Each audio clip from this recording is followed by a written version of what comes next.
Il y a de nombreuses années, vivait un couple nommé Hadès et Ik, mariés depuis des années, mais sans enfants. Ils avaient essayé de nombreuses solutions pour concevoir, mais sans succès.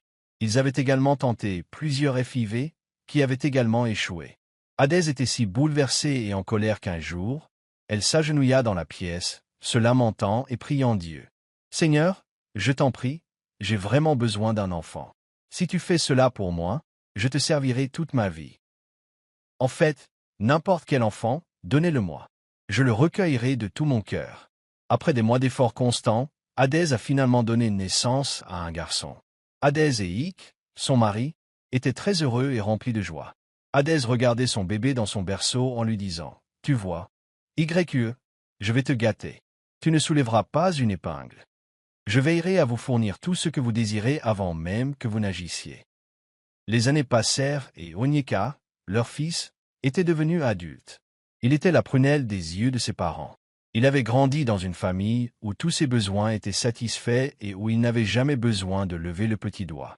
Onyeka ne pouvait même pas faire les choses les plus simples. Il ne pouvait ni se brosser les dents ni même prendre son bain correctement. En grandissant, son éducation choyée l'a rendu très paresseux et dépendant. Son hygiène personnelle et sa propreté sont devenues inexistantes.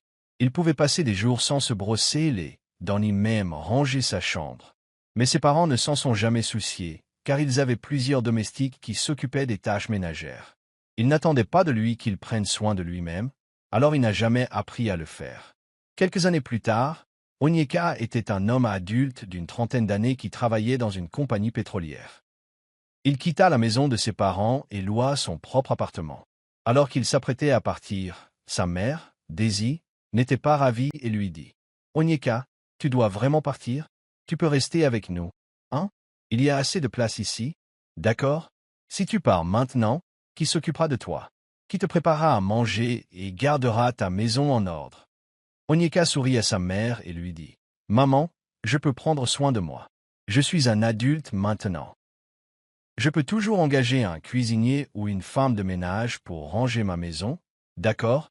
Tu n'as pas à t'inquiéter pour moi. » À ces mots, il fronça les sourcils tandis qu'elle acquiesçait à contre-cœur. « Bon, oh, monsieur l'homme, tu peux déménager, mais promets-moi juste de toujours venir me voir. Et avant que j'oublie, tu dois te poser et trouver une femme. Oh, tu ne rajeunis pas. »« Si, maman, je le ferai. Je trouverai bientôt une femme, » répondit Onyeka en souriant. Un jour, alors qu'il était à son bureau, il aperçut une très belle jeune fille nommée Zoba, venue rendre visite à l'un de ses collègues de guerre. Dès qu'il la vit, il tomba amoureux d'elle. Il s'approcha d'elle et prit son numéro. Il était tellement amoureux d'elle qu'il était déterminé à la conquérir et à en faire sa femme. Après une semaine de conversations téléphoniques incessantes avec Zoba, Onyeka lui a dit qu'il l'aimait profondément et qu'il souhaitait les marier. Zoba a rougi au téléphone lorsqu'elle lui a demandé « Onyeka, c'est comme ça qu'on épouse une femme dans ton village. Nous nous sommes rencontrés il y a quelques jours. Tu me dis déjà que tu veux m'épouser? » demanda Zoba, insurient. « Zoba, tu ne sais pas que le cœur sait ce qu'il veut. Le premier jour où je t'ai vu, j'ai eu des frissons dans le dos. Je n'arrivais plus à me contrôler. Comme je me le disais, voici ma femme. J'ai trouvé la bonne, dit Onyeka. » Zoba riait de manière incontrôlable au téléphone, rougissant aux douces paroles d'Onyeka qui disait « Toi, cet homme, tu sais comment parler gentiment aux femmes. J'ai entendu ce que tu as dit. Sortons ensemble et apprenons à nous connaître. Ensuite, nous pourrons décider si nous devons nous marier, » dit Zoba en raccrochant. 2 mois plus tard, Onyeka continuait d'inquiéter Zoba à propos du mariage, lui disant qu'il voulait l'épouser et fonder une famille. Zoba, qui n'avait que 22 ans, était très inquiète et perplexe quant à son mariage avec Onyeka, qu'elle fréquentait depuis seulement 2 mois. Devais-je épouser cet homme ou simplement apprendre à le connaître davantage? Et si j'attendais et que je le perdais au profit d'une autre fille? Onyeka est un homme très gentil et aimant. Il est exactement ce que je recherche chez un homme. Il est très grand, brun, beau et même riche. Zoba se dit, perdu dans ses pensées. Mais bon, je n'ai pas vraiment passé de temps avec lui, ni même passé le week-end avec lui. On s'est toujours parlé au téléphone. En fait, je m'inquiète trop. Sortir avec quelqu'un pendant des années ne garantit pas vraiment qu'il révélera sa vraie nature. C'est seulement dans le mariage qu'on voit tout. Laisse-moi l'épouser, puisque je l'aime. Si nous vivons ensemble, j'apprendrai à connaître et à comprendre certains de ces personnages. Se dit Zoba en hochant la tête. Au bout d'une semaine, le mariage d'Onyeka et Zoba était fixé et ils se marièrent. Onyeka était l'homme le plus heureux du monde. Zoba, de son côté, était impatient de commencer leur vie ensemble. Mais son excitation se transforma bientôt en choc. Elle réalisa rapidement qu'elle avait épousé quelqu'un qui ne savait pas prendre soin de lui. Une semaine après leur mariage et leur vie commune, elle commença à remarquer certaines choses chez Onyeka. Il portait toujours le même boxer que le jour de leur mariage. Zoba fut stupéfaite d'apprendre que son mari, Onyeka, portait le même boxer. Onyeka, n'est-ce pas le boxeur que tu portes depuis plus d'une semaine? Pourquoi ne l'as-tu pas changé? Il la regarda, surpris, et lui dit, change-le. Que? Je ne le porte presque plus. Je le porte depuis seulement 4 jours. Ce n'est pas comme s'il était sale. C'est quelque chose que je porte sous mes vêtements. Zoba resta là, stupéfaite, à le regarder. Elle garda son calme et dit calmement à son mari d'enlever son boxeur et d'en mettre un neuf. Bébé, allez, enlève-le. Ce n'est pas comme si c'était le seul que tu avais. Zoba resta calme et sourit à Onyeka, qui grogna et retira son boxeur. Lorsqu'il partit travailler ce jour-là, Zoba commença à nettoyer toute la maison, de la cuisine aux toilettes. Elle jeta même la poubelle qu'Onyeka avait laissée dans son jardin pendant des mois. Le soir, à son retour du travail, Zoba lui offrit à manger et alla à la cuisine laver les assiettes restantes. À son retour, elle constata le désordre qui régnait sur la table, comme si un petit enfant venait de finir de manger. À la fois choquée et furieuse, elle réussit à contenir sa colère en évitant d'affronter Onyeka tandis qu'elle débarrassait les assiettes et la table. Une fois Zoba entrée dans leur chambre, elle fut surprise de voir son mari dormir sur le lit sans prendre son bain ni même enfiler sa chemise de nuit. Zoba se dirigea droit vers Onyeka, déjà profondément endormi, et le tapota. « Onyeka, Onyeka, lève-toi. Tu ne vas pas te changer et prendre un bain ?» lui demanda-t-elle, l'air furieux. « Zoba, je suis très fatiguée, et d'ailleurs, j'ai pris mon bain avant de partir ce matin. »« Oh, ce n'est pas comme si j'étais entré dans un trou rempli de crottes, » répondit Onyeka, toujours allongé sur le lit. Zoba garda le silence et ne dit rien en aidant son mari à retirer ses chaussures et ses vêtements. Allongé à côté de lui, Onyeka sentait la sueur mêlée de déodorant sous ses aisselles. L'odeur était si forte que Zoba prit sa couverture et alla dormir au salon. Le lendemain, à son retour du travail, Onyeka répéta la même chose. Après avoir sali la table à manger, il alla s'allonger sur le lit sans prendre son bain. Zoba entra dans la chambre, mais cette fois, elle bouillait de colère et cria à Onyeka. « Quelle est la couleur de ton problème? Pourquoi es-tu si sale? J'ai du mal à dormir à tes côtés à cause de ton odeur corporelle. Onyeka, combien de minutes te faudra-t-il pour prendre une douche et enfiler ta chemise de nuit? J'ai la gorge serrée et je n'en peux plus. S'il te plaît, lève-toi et va aux toilettes. » Onyeka, qui était toujours assis sur le lit à regarder Zoba, lui dit « Qu'est-ce qu'il y a? Pourquoi cries-tu? Ai-je tué quelqu'un? Pourquoi ne me laisses-tu pas dormir en paix? » Onyeka, « Oui, tu m'as tué. Avec ton odeur, » répondit Zoba. « Va prendre ton bain, s'il te plaît. Je ne peux pas dormir dans ce lit avec toi. » Alors qu'Onyeka essayait encore de parler, Zoba le poussa dans la salle de bain et verrouilla la porte. S'appuyant contre la porte, elle cria. « Tu dois te laver aussi, sinon je ne t'ouvrirai pas. Et tu ferais mieux de changer cette boîte, car tu la portes depuis des jours. » Zoba dit cela d'un air furieux. Onyeka, toujours dans la salle de bain, continua de crier à Zoba d'ouvrir la porte, mais elle refusa. Cette nuit-là, ce fut la guerre lorsqu'Onyeka sortit de la salle de bain. « Zoba, pourquoi as-tu fait ça maintenant? Je devrais déjà être endormi. »« Il est presque minuit, » demanda Onyeka avec colère. « Oh, tu devrais déjà être endormi. Alors moi aussi, je ne dormirai pas à cause de l'odeur de tes aisselles, » répondit Zoba en regardant Onyeka. « À cause de toi, je dors à peine. Pourquoi un homme adulte, comme toi, ne peut-il pas prendre soin de lui? Tu ne fais presque rien dans la maison. Je m'échine à ranger tout l'appartement, et pourtant tu reviens et tu mets tout en désordre. Zoba, prends une femme de ménage si tu en as marre de faire le ménage toute seule. Ne me stresse pas. »« Je déteste être dérangé, » répondit Onyeka en s'allongeant sur le lit. Zoba était déjà lassée de la saleté de son mari. Il lavait à peine ses vêtements et si elle ne faisait pas sa lessive, Onyeka porterait les mêmes vêtements pendant des jours. Onyeka ne se rasait qu'en cas de nécessité absolue. Zoba en eut assez et décida de le dénoncer à ses parents. Le lendemain, elle alla se plaindre à ses beaux-parents. « Maman, je suis venue ici à cause d'Onyeka. Il est très sale et ne peut pas prendre soin de lui-même. Maman, tu imagines que je lui rappelle de prendre son bain, de se brosser les dents, de se changer? Je lui rappelle même de changer de caleçon. Tout ça commence vraiment à m'agacer, dit Zoba à sa belle-mère Adez, qui la regarda en souriant et lui dit, « Eh bien, Zoba, je ne vois pas de problème. Il n'y a rien de mal à ce que tu nettoies après ton mari.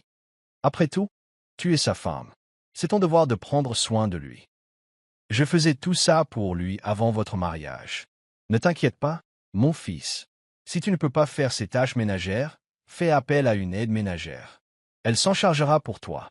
Onyeka est mon seul enfant. Ne l'inquiète pas. Si tu sais combien j'ai souffert avant de le concevoir, tu ne t'inquiéteras pas pour lui. » Adès dit en regardant Zoba qui avait l'air très choqué, la bouche grande ouverte.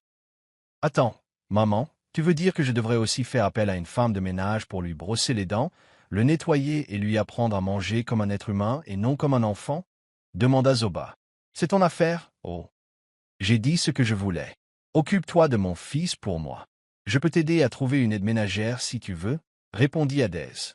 Ce jour-là, Zoba rentra chez elle, déçue, assise au salon, réfléchissant à voix haute. Dans quel pétrin m'étais-je fourré? Onyeka était donc un enfant gâté depuis sa naissance. Regardez comme ses parents l'ont gâté. Que dois-je faire maintenant pour le changer? Il a du mal à se débrouiller seul, il attend toujours que je lui dise quoi faire. À cause de l'odeur entre cette chose et ses jambes, j'ai du mal à l'apprécier. Mon Dieu, s'il vous plaît, sauvez-moi. J'ai besoin d'aide. Je ne veux pas de femme de ménage chez moi. Dois-je continuer à endurer? Un jour, il changera peut-être. Zoba se dit. À partir de ce jour, elle décida d'ignorer tout ce qu'Onyeka faisait et de le suivre calmement pour voir s'il allait changer. Zoba nettoya derrière lui, espérant que ses efforts l'inspireraient à faire de même, mais Onyeka n'avait aucune envie de changer. Se sentant piégée et épuisée, elle essayait tant bien que mal d'encourager Onyeka à prendre soin de lui. Mais rien n'y faisait, car Onyeka devenait encore plus sale. Un samedi, alors que Zoba revenait du marché, en ouvrant la porte, elle vit quelque chose d'inimaginable. Onyeka dans le salon, en train de manger avec un grand plateau de nourriture éparpillé sur le sol et ses vêtements. « Onyeka, quel est ton problème maintenant? Je viens de finir de nettoyer la maison avant d'aller au marché. Tu as tout gâché. Tu aurais dû utiliser une assiette pour prendre cette nourriture. Comment veux-tu finir tout ça? » demanda Zoba, l'air frustré. « Je suis désolé, ma chérie. J'ai cherché une assiette, mais je n'ai trouvé personne. Alors j'ai décidé de vider tout le pot à l'intérieur de l'arbre. » Onyeka a répondu. « Tu as fait quoi? » a crié Zoba, furieuse. « Onyeka, pourquoi ne peux-tu rien faire pour toi-même? Tu te comportes comme un enfant. Franchement, j'en ai marre. Je n'en peux plus. Tu es sale. Tu ne te rases pas les seins. Tu vas au travail, tu reviens en sueur et tu ne prends toujours pas de douche. Tu utilises beaucoup de déodorant juste à cause de l'odeur de tes aisselles. Tu ne laves jamais ton pantalon, sauf si je le fais, et sinon, tu le porteras pendant des semaines. Ne prends pas un autre pantalon. Onyeka, regarde comme tes cheveux et ta barbe sont touffus. Tu ressembles à un singe, bon sang. Va te faire couper les cheveux.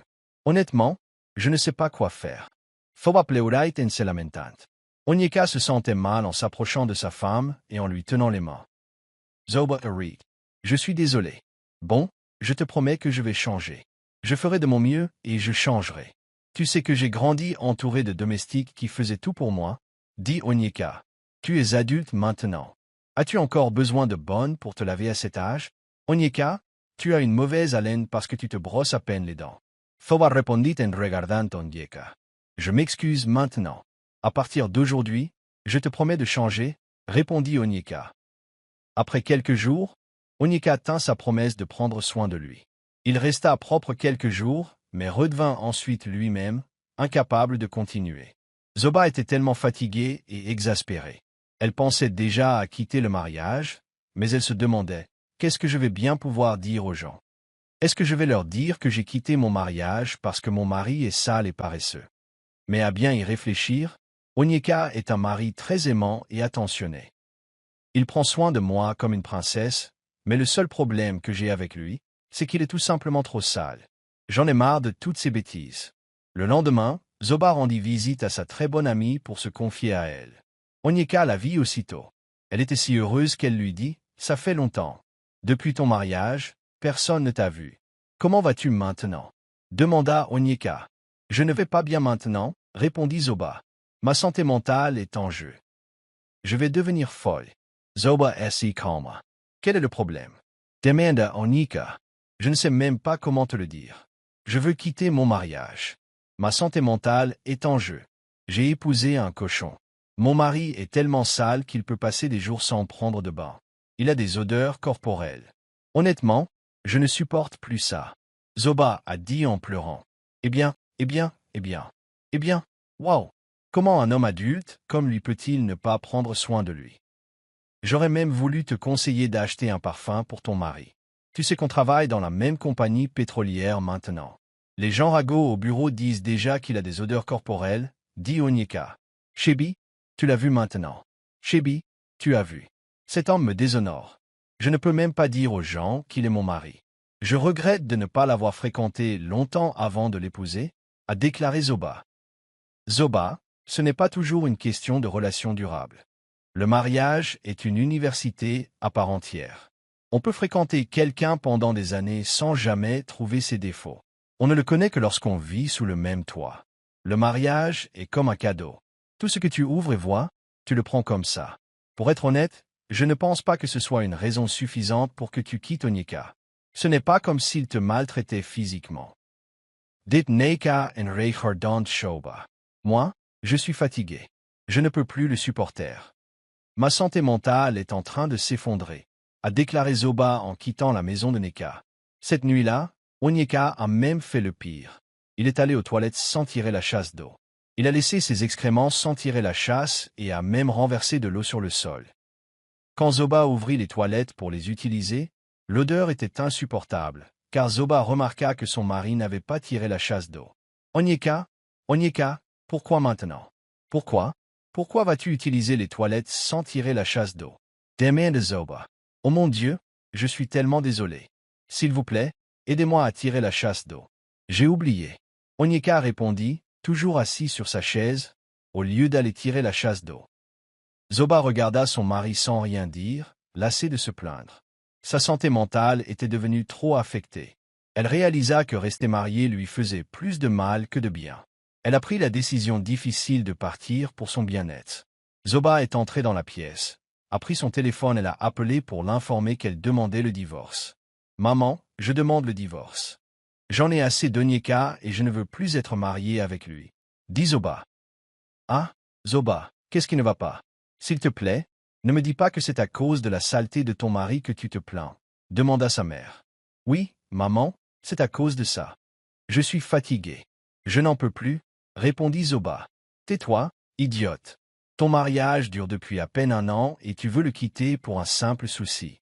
Zoba, sais-tu ce que j'ai enduré entre les mains de ton père? Mais je suis resté avec lui.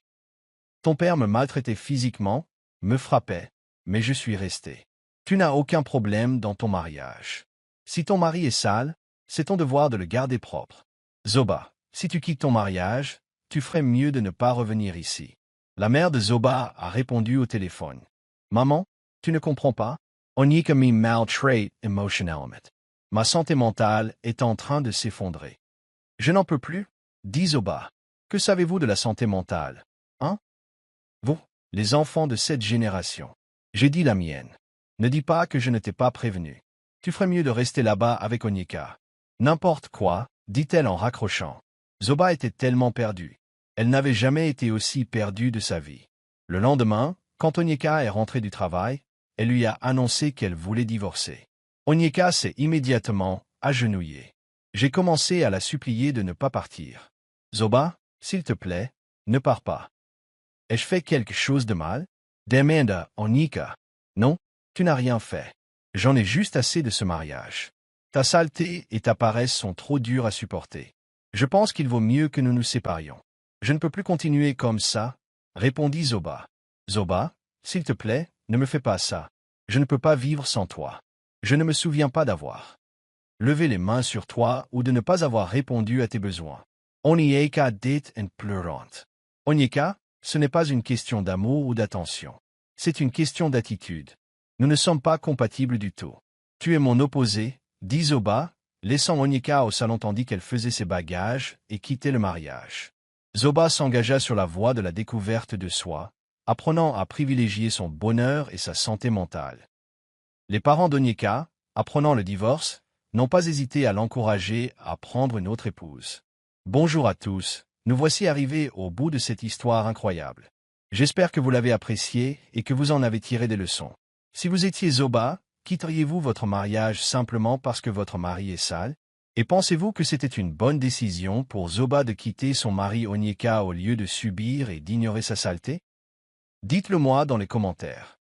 Soutenez notre chaîne en aimant nos vidéos et en les partageant avec vos proches. Si vous n'êtes pas encore abonné, faites-le gratuitement. Merci beaucoup d'être passé. À bientôt pour notre prochaine vidéo. À bientôt.